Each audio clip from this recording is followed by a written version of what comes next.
Industrialisation lesson कर रहे हैं 10th क्लास का हिस्ट्री का। नैक्सट टॉपिक है before the industrial revolution. Europe और इंग्लैंड ਵਿੱਚ इंडस्ट्रीयल रेवोल्यूशन ਆਉਣ ਤੋਂ ਪਹਿਲਾਂ ਕੀ ਹਾਲਾਤ ਸੀ, ਕੀ ਸਿਚੁਏਸ਼ਨ ਸੀ, ਕਿਵੇਂ ਉੱਥੇ ਵੀ ਜਿਹੜਾ ਹੈ ਹੱਥਾਂ ਦੇ ਨਾਲ ਪ੍ਰੋਡਕਸ਼ਨ ਕੀਤੀ ਜਾਂਦੀ ਸੀਗੀ, ਉਹ ਅਸੀਂ ਡਿਸਕਸ ਕਰਾਂਗੇ। ਸਭ ਤੋਂ ਫਸਟ ਪੈਰਾਗ੍ਰਾਫ ਵਿੱਚ ਉਹ ਡਿਫਰੈਂਸ ਦੀ ਗੱਲ ਕਰ ਰਿਹਾ ਹੈ ਕਿ ਇੰਡਸਟਰੀ ਵਰਡ ਔਰ ਫੈਕਟਰੀ ਵਰਡ ਦੇ ਵਿੱਚ ਕੀ ਡਿਫਰੈਂਸ ਹੈ। ਤਾਂ ਉਸ ਚੀਜ਼ ਨੂੰ ਸਮਝਣ ਦੇ ਵਾਸਤੇ ਅਸੀਂ ਇਹ ਆਈਡੀਆ ਲੈ ਸਕਦੇ ਹਾਂ ਕਿ ਜਦੋਂ ਅਸੀਂ ਇੰਡਸਟਰੀ ਦੀ ਗੱਲ ਕਰਦੇ ਹਾਂ it means production of material ਔਰ ਸਰਵਿਸ ਔਰ ਪ੍ਰੋਡਕਟਸ। ਜੋ ਅਸੀਂ ਪ੍ਰੋਡਕਸ਼ਨ ਕੀਤੀ ਹੈ ਕਿਸੇ ਮਟੀਰੀਅਲ ਦੀ ਜਾਂ ਕੋਈ ਸਰਵਿਸ ਪ੍ਰੋਵਾਈਡ ਕੀਤੀ ਉਹਨੂੰ ਅਸੀਂ ਇੰਡਸਟਰੀ ਦਾ ਨਾਮ ਦਿੰਦੇ ਹਾਂ। ਫੈਕਟਰੀ ਦਾ ਮੀਨਿੰਗ ਕੀ ਹੈ? It's a building where manufacturing of product takes place specially by machines. Factory ਦਾ ਮੀਨਿੰਗ ਅਸੀਂ ਇਸ ਚੀਜ਼ ਤੋਂ ਲੈਂਦੇ ਹਾਂ ਕਿ ਇੱਕ ਬਿਲਡਿੰਗ ਹੁੰਦੀ ਹੈ ਜਿੱਥੇ ਕਿ ਖਾਸ ਕਰ ਕੁਛ ਮਸ਼ੀਨਸ ਲਗਾਈਆਂ ਹੁੰਦੀਆਂ ਨੇ ਔਰ ਉਸ ਜਗ੍ਹਾ 'ਤੇ ਉਸ ਬਿਲਡਿੰਗ ਦੇ ਵਿੱਚ ਮਸ਼ੀਨਸ ਦੇ ਰਾਹੀਂ ਜੋ ਪ੍ਰੋਡਕਸ਼ਨ ਹੁੰਦੀ ਹੈ, ਠੀਕ ਹੈ, ਉਸ ਤੋਂ ਸਾਨੂੰ ਜਿਹੜਾ ਹੈ ਅਸੀਂ ਫੈਕਟਰੀ ਦਾ ਜਿਹੜਾ ਆਈਡੀਆ ਲੈਂਦੇ ਹਾਂ। ਫੈਕਟਰੀ ਮੀਨਸ ਕਿ ਉਹ ਬਿਲਡਿੰਗ ਜਿੱਥੇ ਕੁਛ ਮਸ਼ੀਨਸ ਲੱਗੀਆਂ ਹੁੰਦੀਆਂ ਨੇ ਅਤੇ ਇੰਡਸਟਰੀਅਲ ਪ੍ਰੋਡਕਸ਼ਨ ਹੁੰਦੀ ਹੈ ਉੱਥੇ। ਸੋ ਇੰਡਸਟਰੀ ਜਿਹੜੀ ਹੈ ਇਹ ਸਿਰਫ ਪ੍ਰੋਡਕਸ਼ਨ ਆਫ ਮਟੀਰੀਅਲਸ ਦੇ ਨਾਲ ਰਿਲੇਟਡ ਹੈ, ਲੇਕਿਨ ਫੈਕਟਰੀ ਜਿਹੜੀ ਹੈ ਕਿਸੇ ਬਿਲਡਿੰਗ ਨਾਲ ਰਿਲੇਟਡ ਹੈ ਜਿੱਥੇ ਕਿ ਮਸ਼ੀਨਸ ਲਗਾ ਕੇ ਪ੍ਰੋਡਕਸ਼ਨ ਹੁੰਦੀ ਹੈ। ਸੋ ਇਹੀ ਅਸੀਂ ਚੀਜ਼ ਦੇਖਾਂਗੇ ਇਹਦੇ ਵਿੱਚ ਕਿ ਇੰਡਸਟਰੀਅਲ ਰੈਵੋਲੂਸ਼ਨ ਆਉਣ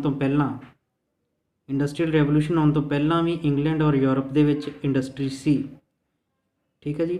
ਇੰਡਸਟਰੀਅਲ ਰੈਵੋਲੂਸ਼ਨ ਦੇ ਦੀ ਗੱਲ ਜਦੋਂ ਅਸੀਂ ਕਰਦੇ ਹਾਂ ਤਾਂ ਬੇਸਿਕਲੀ ਅਸੀਂ ਇਹੀ ਗੱਲ ਕਰਦੇ ਹਾਂ ਕਿ ਬਹੁਤ ਸਾਰੀਆਂ ਫੈਕਟਰੀਜ਼ ਲਗਾਈਆਂ ਗਈਆਂ ਜਿਨ੍ਹਾਂ ਦੇ ਵਿੱਚ ਮਸ਼ੀਨਸ ਦੇ ਨਾਲ ਪ੍ਰੋਡਕਸ਼ਨ ਹੋਈ। ਲੇਕਿਨ ਇੰਡਸਟਰੀਅਲ ਰੈਵੋਲੂਸ਼ਨ ਆਉਣ ਤੋਂ ਪਹਿਲਾਂ ਵੀ ਉੱਥੇ ਇੰਡਸਟਰੀ ਸੀ ਔਰ ਹੱਥ ਦੇ ਨਾਲ ਸਮਾਨ ਤਿਆਰ ਕੀਤਾ ਜਾਂਦਾ ਸੀ, ਮੈਨੂਅਲ ਜਿਹੜੀ ਪ੍ਰੋਡਕਸ਼ਨ ਹੁੰਦੀ ਸੀਗੀ। ਸੋ ਇੱਥੇ ਅਸੀਂ ਗੱਲ ਕਰਾਂਗੇ, ਜੋ ਅਸੀਂ ਟੌਪਿਕ ਡਿਸਕਸ ਕਰਨ ਜਾ ਰਹੇ ਹਾਂ ਉਹ ਹੈ ਪ੍ਰੋਟੋ ਇੰਡਸਟਰੀਅਲਾਈਜੇਸ਼ਨ। ਪ੍ਰੋਟੋ ਇੰਡਸਟਰੀਅਲਾਈਜੇਸ਼ਨ ਉਹ ਫੇਜ਼ ਸੀਗਾ ਜੋ ਕਿ ਅਸੀਂ ਕਹਿ ਸਕਦੇ ਹਾਂ ਕਿ ਅਰਲੀ ਫੇਜ਼ ਆਫ ਇੰਡਸਟਰੀਅਲਾਈਜੇਸ਼ਨ ਸੀਗਾ। ਇਹ ਇੰਡਸਟਰੀਅਲ ਰੈਵੋਲੂਸ਼ਨ ਦਾ ਅਰਲੀ ਫੇਜ਼ ਸੀਗਾ ਜਦੋਂ ਕਿ ਫੈਕਟਰੀਜ਼ ਨਹੀਂ ਸੀਗੀਆਂ, ਜਦੋਂ ਕਿ ਕੋਈ ਮਸ਼ੀਨ ਨਹੀਂ ਸੀਗੀ, ਬਲਕਿ ਹੱਥ ਦੇ ਨਾਲ ਹੀ ਪ੍ਰੋਡਕਸ਼ਨ ਕੀਤੀ ਜਾਂਦੀ ਸੀਗੀ ਔਰ ਪ੍ਰੋਡਕਸ਼ਨ ਬੜੀ ਹੀ ਵਧੀਆ ਸੀ। ਐਕਸਪੋਰਟ ਮਾਰਕੀਟ ਉਹਦੀ ਬਹੁਤ ਸੀਗੀ, ਉਹਦੀ ਡਿਮਾਂਡ ਬਹੁਤ ਸੀ ਦੂਸਰੇ ਕੰਟਰੀਜ਼ ਵਿੱਚ ਔਰ ਐਸਾ ਸਮਾਨ ਦੂਸਰੇ ਕੰਟਰੀਜ਼ 'ਚ ਵੀ ਭੇਜਿਆ ਜਾਂਦਾ ਸੀਗਾ। ਸੋ ਜਿਵੇਂ ਸੈਕਿੰਡ ਪੈਰਾਗ੍ਰਾਫ 'ਚ ਗੱਲ ਕਰ ਰਿਹਾ ਇਹਦਾ even before factories began to dot the landscape in England and Europe there was large scale industrial production for an international market। So factories ਦੇ ਆਉਣ ਤੋਂ ਪਹਿਲਾਂ, ਮਸ਼ੀਨਸ ਦੇ ਆਉਣ ਤੋਂ ਪਹਿਲਾਂ ਵੀ ਇੰਗਲੈਂਡ ਔਰ ਯੂਰਪ ਦੇ ਵਿੱਚ ਬਹੁਤ ਵੱਡੇ ਲੈਵਲ 'ਤੇ ਪ੍ਰੋਡਕਸ਼ਨ ਹੁੰਦੀ ਸੀਗੀ ਚੀਜ਼ਾਂ ਦੀ ਔਰ ਇਹਨਾਂ ਨੂੰ ਇੰਟਰਨੈਸ਼ਨਲ ਮਾਰਕੀਟ ਦੇ ਵਿੱਚ ਵੇਚਿਆ ਜਾਂਦਾ ਸੀ। This was not based on factories, ਕੋਈ ਫੈਕਟਰੀ ਨਹੀਂ ਸੀ ਜਿੱਥੇ ਕਿ ਬਣਾਈਆਂ ਜਾਂਦੀਆਂ ਸੀਗੀਆਂ। Many historians refer to this phase of industrialisation as proto industrialisation. ਔਰ ਇਸ ਸਮੇਂ ਨੂੰ ਇੰਡਸਟਰੀਅਲਾਈਜੇਸ਼ਨ ਤੋਂ ਥੋੜ੍ਹੇ ਚਿਰ ਪਹਿਲਾਂ ਦਾ ਜਿਹੜਾ ਸਮਾਂ ਹੈ ਜਿਹਨੂੰ ਅਸੀਂ ਪ੍ਰੋਟੋ ਇੰਡਸਟਰੀਅਲਾਈਜੇਸ਼ਨ ਦਾ ਨਾਮ ਦਿੰਦੇ ਹਾਂ। ਜਦੋਂ ਕੋਈ ਵੀ ਫੈਕਟਰੀ ਨਹੀਂ ਸੀ ਹੁੰਦੀ, ਇਹਨੂੰ ਜਿਹੜਾ ਹੈ ਡੋਮੈਸਟਿਕ ਯੂਨਿਟਸ ਦੇ ਵਿੱਚ ਘਰਾਂ ਦੇ ਵਿੱਚ ਹੀ ਲੋਕ ਜਿਹੜਾ ਹੈ ਪ੍ਰੋਡਕਸ਼ਨ ਕਰਦੇ ਸੀ ਬਿਨਾਂ ਮਸ਼ੀਨਸ ਤੋਂ, ਬਿਨਾਂ ਫੈਕਟਰੀਜ਼ ਤੋਂ। ਇਹਨੂੰ ਅਸੀਂ ਪ੍ਰੋਟੋ ਇੰਡਸਟਰੀਅਲਾਈਜੇਸ਼ਨ ਕਹਿੰਦੇ ਹਾਂ। ਸਿੰਪਲ ਲੈਂਗੁਏਜ ਅਸੀਂ ਕਹਿ ਸਕਦੇ ਹਾਂ early phase of industrialisation. Industrial revolution ਦਾ ਪਹਿਲਾ ਫੇਜ਼ ਹੈ, ਸ਼ੁਰੂਆਤ ਦਾ ਫੇਜ਼। ਕਾਫੀ ਇੰਪੋਰਟੈਂਟ ਹੈ, 1 ਮਾਰਕ ਕੁਐਸਚਨ ਤੁਹਾਡਾ ਇਹਦੇ ਵਿੱਚ ਇੰਪੋਰਟੈਂਟ ਬਣ ਸਕਦਾ ਹੈ। Next paragraph. In the 17th and 18th centuries, merchants from the towns in Europe began moving to the countryside, supplying money to peasants and artisans, persuading them to produce for an international market। देखो कहता कि 17th और 18th centuries ਦੇ ਵਿੱਚ ਜਿਹੜੇ ਬਹੁਤ ਸਾਰੇ cities ਦੇ ਵਪਾਰੀ ਸੀ ਯੂਰਪ ਔਰ ਇੰਗਲੈਂਡ ਦੇ ਵਿੱਚ, ਉਹਨਾਂ ਨੇ ਅਚਾਨਕ ਕੰਟਰੀ ਸਾਈਡ ਵੱਲ ਨੂੰ ਰੁਖ ਕਰ ਲਿਆ। ਕਾਰਨ ਇਹਦਾ ਇਹ ਸੀਗਾ ਕਿ ਸ਼ਹਿਰਾਂ ਦੇ ਵਿੱਚ ਗ੍ਰਿਡ ਸਿਸਟਮ ਸੀਗਾ, ਜਿਹੜਾ ਕਿ ਅਸੀਂ ਅੱਗੇ ਜਾ ਕੇ ਡਿਸਕਸ ਕਰਾਂਗੇ। ਸੋ ਗ੍ਰਿਡ ਸਿਸਟਮ ਦੇ ਕਾਰਨ ਜਿਹੜਾ ਹੈ ਉਹਨਾਂ ਨੂੰ ਆਪਣੇ ਵਰਕਰਸ ਫਾਈਂਡ ਆਊਟ ਕਰਨ ਦੇ ਵਿੱਚ, ਲੇਬਰ ਫਾਈਂਡ ਆਊਟ ਕਰਨ 'ਚ ਕਾਫੀ ਜਿਹੜਾ ਹੈ ਮੁਸ਼ਕਲ ਆਉਂਦੀ ਸੀਗੀ। ਸੋ ਅਚਾਨਕ ਜਿਹੜਾ ਹੈ 17th ਔਰ 18th ਸੈਂਚਰੀ ਵਿੱਚ ਵਪਾਰੀਆਂ ਨੇ ਯੂਰਪ ਦੇ ਪਿੰਡਾਂ ਵਾਲੇ ਏਰੀਆ ਵੱਲ ਰੁਖ ਕਰਨਾ ਸ਼ੁਰੂ ਕਰ ਦਿੱਤਾ ਔਰ ਉੱਥੇ ਜਾ ਕੇ ਕਿਸਾਨਾਂ ਨੂੰ, ਆਮ ਲੋਕਾਂ ਨੂੰ ਮਨਾਇਆ ਕਿ ਸਾਡੇ ਲਈ ਕੰਮ ਕਰੋ। With the expansion of world trade and the acquisition of colonies in different parts of the world, the demand for goods began growing। ਇਹ ਉਹ ਟਾਈਮ ਸੀਗਾ ਜਦੋਂ ਕਿ ਇੰਟਰਨੈਸ਼ਨਲ ਟ੍ਰੇਡ ਕਾਫੀ ਵਧ ਗਿਆ ਸੀ ਯੂਰਪ ਦਾ ਔਰ ਦੂਜੇ ਪਾਸੇ ਇੰਗਲੈਂਡ ਵਰਗੇ ਕੰਟਰੀਜ਼ ਦੇ ਕੋਲ ਬਹੁਤ ਸਾਰੀਆਂ ਏਸ਼ੀਅਨ ਕੋਲੋਨੀਜ਼, ਅਫਰੀਕਨ ਕੋਲੋਨੀਜ਼ ਆ ਚੁੱਕੀਆਂ ਸੀਗੀਆਂ ਜਿੱਥੇ ਕਿ ਇੰਗਲੈਂਡ ਦੇ ਜਾਂ ਯੂਰਪ ਦੇ ਸਮਾਨ ਦੀ ਡਿਮਾਂਡ ਬਹੁਤ ਜ਼ਿਆਦਾ ਸੀਗੀ। ਸੋ ਇਸ ਕਰਕੇ ਉਹਨਾਂ ਨੂੰ ਜ਼ਿਆਦਾ ਵਰਕਰਸ ਚਾਹੀਦੇ ਸੀ ਜੋ ਉਹਨਾਂ ਨੂੰ ਪਿੰਡਾਂ ਵਿੱਚੋਂ ਮਿਲੇ। Second, merchants could not expand production within towns।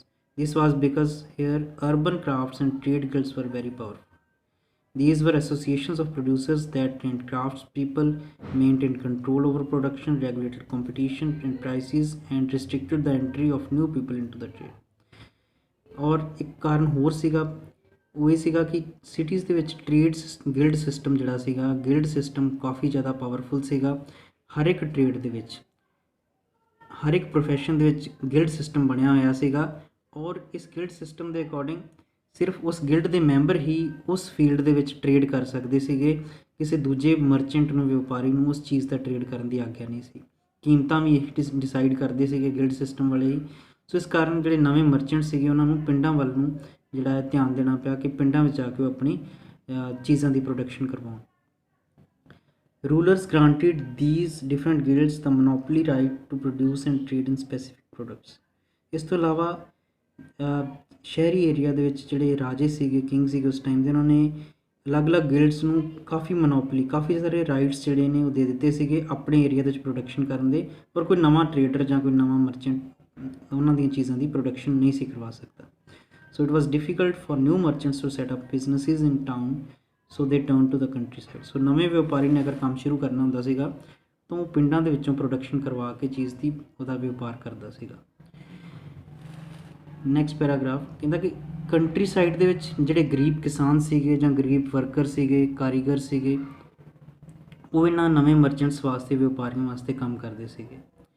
ਸੋ ਕਹਿੰਦਾ ਕਿ ਤੁਸੀਂ ਪਹਿਲਾਂ ਵੀ ਪੜ੍ਹ ਕੇ ਆਏ ਹੋ ਲਾਸਟ ਈਅਰ ਕਿ ਇਹ ਉਹ ਟਾਈਮ ਸੀਗਾ 17th ਔਰ 18th ਸੈਂਚੁਰੀ ਦਾ, ਜਦੋਂ ਯੂਰਪ ਔਰ ਇੰਗਲੈਂਡ ਦੇ ਵਿੱਚ ਜਿਹੜੀ ਕਾਮਨ ਲੈਂਡ ਸੀਗੀਆਂ ਉਹ ਡਿਸਅਪੀਅਰ ਹੋ ਰਹੀਆਂ ਸੀਗੀਆਂ। ਲੋਕ ਜਿਹੜੇ ਸੀਗੇ ਆਮ ਸਾਂਝੀ ਜ਼ਮੀਨ ਦੇ ਉੱਪਰ ਕਬਜ਼ਾ ਕਰ ਰਹੇ ਸੀਗੇ ਔਰ ਉੱਥੇ ਖੇਤੀ ਕਰਨੀ ਸ਼ੁਰੂ ਕਰ ਦਿੱਤੀ ਸੀ ਵੱਡੇ ਕਿਸਾਨਾਂ ਨੇ, ਜਿਸ ਕਾਰਨ ਕਾਟੇਜਰਸ ਔਰ ਪੂਅਰ ਪੈਜ਼ੈਂਟਸ, ਜਿਹੜੇ ਗਰੀਬ ਕਿਸਾਨ ਔਰ ਆਮ ਲੋਕ ਸੀਗੇ ਜੋ ਕਦੇ ਸਾਂਝੀਆਂ ਥਾਵਾਂ ਤੋਂ, ਸ਼ਾਮਲਾਟ ਜ਼ਮੀਨਾਂ ਤੋਂ ਭੋਜਨ ਵਗੈਰਾ ਇਕੱਠਾ ਕਰਕੇ, ਫਲ ਇਕੱਠਾ ਕਰਕੇ ਖਾਂਦੇ ਸੀਗੇ, ਉਹਨਾਂ ਲਈ ਮੁਸ਼ਕਿਲਾਂ ਪੈਦਾ ਹੋ ਗਈਆਂ। ਸੋ ਉਹਨਾਂ ਨੂੰ ਕੋਈ ਕੰਮ ਦਾ ਨਵਾਂ ਜਿਹੜਾ ਹੈ ਸੋਰਸ ਲੱਭਣ ਦੀ ਲੋੜ ਸੀਗੀ, ਜਿਸ ਕਾਰਨ ਬਹੁਤ ਸਾਰੇ ਛੋਟੀਆਂ ਜ਼ਮੀਨਾਂ ਵਾਲੇ ਜਿਹੜੇ ਕਿਸਾਨ ਸੀਗੇ ਉਹ ਕੁਛ ਨਵਾਂ ਕੰਮਕਾਜ ਜਿਹੜਾ ਹੈ ਦੇਖਣ ਦੀ ਕੋਸ਼ਿਸ਼ ਕਰ ਰਹੇ ਸੀਗੇ, ਔਰ ਇਹ ਕੰਮ ਉਹਨਾਂ ਨੂੰ ਇਹਨਾਂ ਮਰਚੈਂਟਸ ਨੇ ਪ੍ਰੋਵਾਈਡ ਕੀਤਾ, ਜਿਨ੍ਹਾਂ ਨੇ ਕਿ ਛੋਟੇ ਕਿਸਾਨਾਂ ਨੂੰ ਔਰ ਗਰੀਬਾਂ ਨੂੰ ਐਡਵਾਂਸ ਦੇ ਵਿੱਚ ਮਨੀ ਪ੍ਰੋਵਾਈਡ ਕੀਤਾ ਕਿ ਤੁਸੀਂ ਇਹ ਮਨੀ ਸਾਡੇ ਕੋਲੋਂ ਲੈ ਕੇ ਜਿਹੜਾ ਹੈ ਸਾਡੇ ਵਾਸਤੇ ਕੰਮ ਕਰੋ, ਪ੍ਰੋਡਕਸ਼ਨ ਕਰੋ ਚੀਜ਼ਾਂ ਦੀ, ਔਰ ਅਸੀਂ ਤੁਹਾਨੂੰ ਐਡਵਾਂਸ 'ਚ ਪੈਸੇ ਦਿੰਦੇ ਹਾਂ। ਇਹ ਜਿਹੜੀ ਤੁਸੀਂ ਫਿਗਰ ਦੇਖ ਰਹੇ ਹੋ, ਫਿਗਰ ਨੰਬਰ 3, ਇਹਦੇ ਵਿੱਚ 18th ਸੈਂਚੁਰੀ ਦੇ ਵਿੱਚ ਸਪਿਨਿੰਗ ਦਾ ਕੰਮ ਕਿਵੇਂ ਹੁੰਦਾ ਸੀ, ਧਾਗਾ ਬਣਾਉਣ ਦਾ ਕੰਮ ਕਿਵੇਂ ਹੁੰਦਾ ਸੀਗਾ, ਉਹ ਦਿਖਾਇਆ ਗਿਆ। ਕਿਵੇਂ ਪੂਰੀ ਫੈਮਿਲੀ ਜਿਹੜੀ ਹੈ ਸਪਿਨਿੰਗ ਦੇ ਕੰਮ ਵਿੱਚ, ਧਾਗਾ ਬਣਾਉਣ ਦੇ ਕੰਮ ਵਿੱਚ ਲੱਗੀ ਹੋਈ ਹੈ, ਔਰ ਡੋਮੈਸਟਿਕ ਯੂਨਿਟ ਹੈ, ਘਰ ਦੇ ਵਿੱਚ ਪ੍ਰੋਡਕਸ਼ਨ ਹੋ ਰਹੀ ਹੈ। ਕੰਟਰੀ ਸਾਈਡ ਦੇ ਵਿੱਚ, ਪਿੰਡਾਂ ਦੇ ਵਿੱਚ ਜਿਹੜੇ ਛੋਟੇ ਕਿਸਾਨ ਜਾਂ ਵਰਕਰ ਸੀਗੇ ਉਹਨਾਂ ਨੂੰ ਕਾਫੀ ਫਾਇਦਾ ਹੋਇਆ ਕਿ ਹੁਣ ਉਹ ਆਪਣੇ ਪਿੰਡ ਦੇ ਵਿੱਚ ਹੀ ਰਹਿ ਕੇ ਜਿਹੜਾ ਹੈ ਆਪਣੀ ਛੋਟੀ ਜਿਹੀ ਜ਼ਮੀਨ ਦੇ ਉੱਪਰ ਖੇਤੀ ਵੀ ਕਰ ਸਕਦੇ ਸੀਗੇ, ਔਰ ਜਿਹੜਾ ਹੈ ਮਰਚੈਂਟ ਵਾਸਤੇ ਕੰਮ ਕਰਕੇ ਐਡੀਸ਼ਨਲ ਮਨੀ ਕਮਾ ਸਕਦੇ ਸੀਗੇ। ਸੋ ਪ੍ਰੋਟੋ ਇੰਡਸਟਰੀਅਲ ਫੇਜ਼ ਜਿਹੜਾ ਹੈ, ਜਿੱਥੋਂ ਕਿ ਲੋਕ ਘਰ ਦੇ ਵਿੱਚ ਬੈਠ ਕੇ ਕੰਮ ਕਰਦੇ ਸੀਗੇ ਔਰ ਪ੍ਰੋਡਕਸ਼ਨ ਕਰਦੇ ਸੀਗੇ, ਉਹਨੇ ਕਾਫੀ ਫਾਇਦਾ ਪਹੁੰਚਾਇਆ ਲੋਕਾਂ ਨੂੰ। ਔਰ ਇਹਦੇ ਨਾਲ ਕੀ ਹੋਇਆ ਕਿ ਲੋਕਾਂ ਦੀ ਜਿਹੜੀ ਘੱਟਦੀ ਇਨਕਮ ਸੀਗੀ ਉਹ ਵੱਧ ਗਈ, ਔਰ ਇਹਦੇ ਨਾਲ ਕੀ ਹੋਇਆ ਕਿ ਲੋਕਾਂ ਨੂੰ ਜਿਹੜਾ ਹੈ ਆਪਣੀ ਫੈਮਿਲੀ ਦੇ ਮੈਂਬਰਸ ਨੂੰ ਕੰਮ ਦੇ 'ਚ ਲਗਾਉਣ ਦਾ ਮੌਕਾ ਮਿਲਿਆ, ਔਰ ਆਪਣੀ ਇਨਕਮ ਉਹਨਾਂ ਨੇ ਇਨਕਰੀਜ਼ ਕਰ ਲਈ। ਹਾਂਜੀ, ਨੈਕਸਟ ਪੈਰਾਗ੍ਰਾਫ ਵਿੱਚ ਸਾਨੂੰ ਦੱਸਿਆ ਗਿਆ ਕਿ ਜਿਹੜਾ ਪ੍ਰੋਟੋ ਇੰਡਸਟਰੀਅਲਾਈਜੇਸ਼ਨ ਦਾ ਫੇਜ਼ ਸੀਗਾ, ਸਿਸਟਮ ਸੀਗਾ, ਇਹਦੇ ਵਿੱਚ ਸ਼ਹਿਰਾਂ ਔਰ ਪਿੰਡਾਂ ਦੇ ਵਿੱਚ, ਟਾਊਨ ਔਰ ਕੰਟਰੀ ਸਾਈਡ ਦੇ ਵਿੱਚ ਕਲੋਜ਼ ਰਿਲੇਸ਼ਨ ਡਿਵੈਲਪ ਹੋਇਆ ਸੀਗਾ, ਕਿਉਂਕਿ ਮਰਚੈਂਟਸ ਜਿਹੜੇ ਸੀਗੇ ਉਹ ਟਾਊਨਸ ਦੇ ਸੀਗੇ, ਸ਼ਹਿਰਾਂ 'ਚ ਰਹਿਣ ਵਾਲੇ ਸੀਗੇ, ਔਰ ਪ੍ਰੋਡਕਸ਼ਨ ਕਰਨ ਵਾਲੇ ਜਿਹੜੇ ਪੈਜ਼ੈਂਟਸ ਸੀਗੇ ਉਹ ਪਿੰਡਾਂ ਦੇ ਸੀਗੇ, ਕੰਟਰੀ ਸਾਈਡ ਦੇ ਸੀਗੇ। ਸੋ ਇਸ ਕਾਰਨ ਟਾਊਨ ਔਰ ਸਿਟੀ ਦੇ ਵਿੱਚ ਕਾਫੀ ਵੱਡਾ ਰਿਲੇਸ਼ਨ ਡਿਵੈਲਪ ਹੋਇਆ। ਮਰਚੈਂਟ ਕਲੋਥੀਅਰ ਜਿਹੜਾ ਹੁੰਦਾ ਸੀਗਾ, ਫੋਰ ਐਗਜ਼ਾਮਪਲ ਇੰਗਲੈਂਡ ਦੇ ਵਿੱਚ ਕੋਈ ਕੱਪੜੇ ਦਾ ਵਪਾਰੀ ਜਿਹੜਾ ਹੁੰਦਾ ਸੀਗਾ ਉਹ ਕੀ ਕਰਦਾ ਸੀਗਾ ਕਿ ਸਭ ਤੋਂ ਪਹਿਲਾਂ ਕਿਸੇ ਸਟੈਪਲਰ ਕੋਲੋਂ ਉੱਨ ਖਰੀਦਦਾ ਸੀਗਾ। ਠੀਕ ਹੈ, ਸਟੈਪਲਰ ਉਹ ਪਰਸਨ ਹੈ ਕਿ ਜਿਹਦੇ ਕੋਲ ਉੱਨ ਹੈ, ਉੱਨ ਦੀ ਛਾਂਟੀ ਕਰਕੇ ਉਹਨੇ ਸਾਫ਼ ਉੱਨ ਰੱਖੀ ਹੋਈ ਹੈ। ਉਸ ਤੋਂ ਬਾਅਦ ਨੈਕਸਟ ਸਟੈਪ ਕੀ ਹੁੰਦਾ ਸੀਗਾ ਕਿ ਫਿਰ ਜਿਹੜਾ ਮਰਚੈਂਟ ਹੈ ਉਹ ਉਸ ਉੱਨ ਨੂੰ, ਵੂਲ ਨੂੰ ਸਪਿਨਰ ਦੇ ਕੋਲ ਲੈ ਕੇ ਜਾਂਦਾ ਸੀਗਾ। ਸਪਿਨਰ ਕੀ ਕਰਦਾ ਸੀਗਾ ਕਿ ਉਸ ਉੱਨ ਤੋਂ ਧਾਗੇ ਬਣਾ ਦਿੰਦਾ ਸੀਗਾ। ਦੈਨ ਉਹਨਾਂ ਧਾਗਿਆਂ ਨੂੰ ਲੈ ਕੇ ਫਿਰ ਮਰਚੈਂਟ ਜਿਹੜਾ ਹੈ ਇੱਕ ਵੀਵਰ ਦੇ ਕੋਲ ਜਾਂਦਾ ਸੀ, ਕੱਪੜਾ ਬਣਾਉਣ ਵਾਲੇ ਕੋਲ ਜਾਂਦਾ ਸੀ। ਵੀਵਰ ਜਿਹੜਾ ਹੈ ਕੱਪੜਾ ਬਣਾ ਦਿੰਦਾ ਸੀਗਾ, ਫਿਰ ਉਸ ਕੱਪੜੇ ਨੂੰ ਉਹ ਜਿਹੜਾ ਹੈ ਫੁੱਲਰ ਕੋਲ ਲੈ ਕੇ ਜਾਂਦਾ ਸੀਗਾ। ਫੁੱਲਰ ਜਿਹੜਾ ਹੈ ਉਹਦੇ ਵਿੱਚ ਪਲੇਟਿੰਗ ਕਰਕੇ, ਡਿਜ਼ਾਈਨ ਪਾ ਕੇ ਜਿਹੜਾ ਹੈ ਉਹਨੂੰ ਹੋਰ ਸੋਹਣਾ ਕਰ ਦਿੰਦਾ ਸੀਗਾ ਕੱਪੜੇ ਨੂੰ। ਦੈਨ ਫੁੱਲਰ ਕੋਲੋਂ ਕੱਪੜਾ ਲੈ ਕੇ ਫਿਰ ਉਹਨੂੰ ਅਗਲੀ ਸਟੇਜ 'ਚ ਲਿਜਾਇਆ ਜਾਂਦਾ ਸੀਗਾ ਡਾਇਰ ਕੋਲ, ਜਿਹੜਾ ਕਿ ਡਾਈ ਕਰਦਾ ਸੀਗਾ, ਕਲਰ ਦਿੰਦਾ ਸੀ ਕੱਪੜੇ ਨੂੰ। ਸੋ ਇਸ ਤਰ੍ਹਾਂ ਡਿਫਰੈਂਟ ਸਟੇਜਿਸ ਦੇ ਵਿੱਚ ਜਿਹੜੀ ਪ੍ਰੋਡਕਸ਼ਨ ਹੁੰਦੀ ਸੀਗੀ, ਔਰ ਇੱਕ ਜਗ੍ਹਾ 'ਤੇ ਨਹੀਂ ਸੀ ਹੁੰਦੀ, ਅਲੱਗ-ਅਲੱਗ ਪਲੇਸਿਸ 'ਤੇ ਜਿਹੜੀ ਹੈ ਪ੍ਰੋਡਕਸ਼ਨ ਹੁੰਦੀ ਸੀ ਸਟੈਪ ਬਾਏ ਸਟੈਪ। ਜਿਹੜੀ ਆਖਿਰਕਾਰ ਫਿਨਿਸ਼ਿੰਗ ਹੁੰਦੀ ਸੀਗੀ ਪ੍ਰੋਪਰ ਫਿਨਿਸ਼ਿੰਗ ਜਿਹੜੀ ਕੱਪੜੇ ਨੂੰ ਦਿੱਤੀ ਜਾਂਦੀ ਸੀ ਉਹ ਲੰਡਨ ਦੇ ਵਿੱਚ ਦਿੱਤੀ ਜਾਂਦੀ ਸੀਗੀ, ਔਰ ਫਿਰ ਲੰਡਨ ਤੋਂ ਜਿਹੜਾ ਹੈ ਕੱਪੜਾ ਜਿਹੜਾ ਹੈ ਦੂਸਰੇ ਕੰਟਰੀਜ਼ ਨੂੰ ਐਕਸਪੋਰਟ ਕਰ ਦਿੱਤਾ ਜਾਂਦਾ ਸੀਗਾ।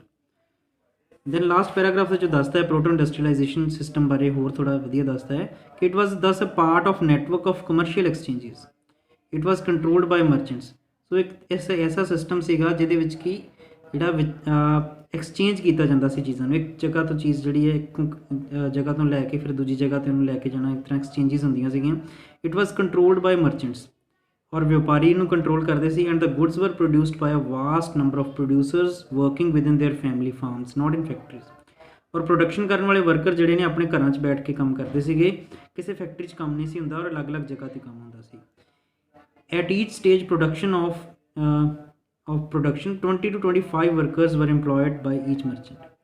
ਸੋ ਹਰ ਇੱਕ ਸਟੇਜ ਦੇ ਉੱਪਰ ਜਿਹੜਾ 20 ਤੋਂ 25 ਵਰਕਰ ਕੰਮ ਕਰਦੇ ਹੁੰਦੇ ਸੀਗੇ, ਔਰ ਉਹ ਇੱਕ ਹੀ ਵਪਾਰੀ ਦੇ ਅੰਡਰ ਕੰਮ ਕਰਦੇ ਸੀ। ਸੋ ਕਹਿਣ ਦਾ ਮਤਲਬ ਹੈ ਕਿ ਹਰ ਇੱਕ ਕੱਪੜੇ ਦੇ ਵਪਾਰੀ ਦੇ ਕੋਲ ਹੰਡਰਡਸ ਆਫ ਵਰਕਰਸ ਜਿਹੜੇ ਸੀਗੇ ਉਹ ਕੰਮ ਕਰਦੇ ਸੀਗੇ। ਸੋ ਇੱਕ ਐਸਾ ਸਿਸਟਮ ਸੀ ਜਿਹਦੇ ਵਿੱਚ ਬਹੁਤ ਜ਼ਿਆਦਾ ਵਰਕਰਸ ਜਿਹੜੇ ਨੇ ਉਹ ਕੰਮ ਕਰਦੇ ਸੀ, ਔਰ ਮਲਟੀਪਲ ਪਲੇਸਿਸ 'ਤੇ ਕੰਮ ਹੁੰਦਾ ਸੀਗਾ। This was all done under the proto industrial system, or we may say early phase of industrialization in England and Europe. So that's all for today. Thank you.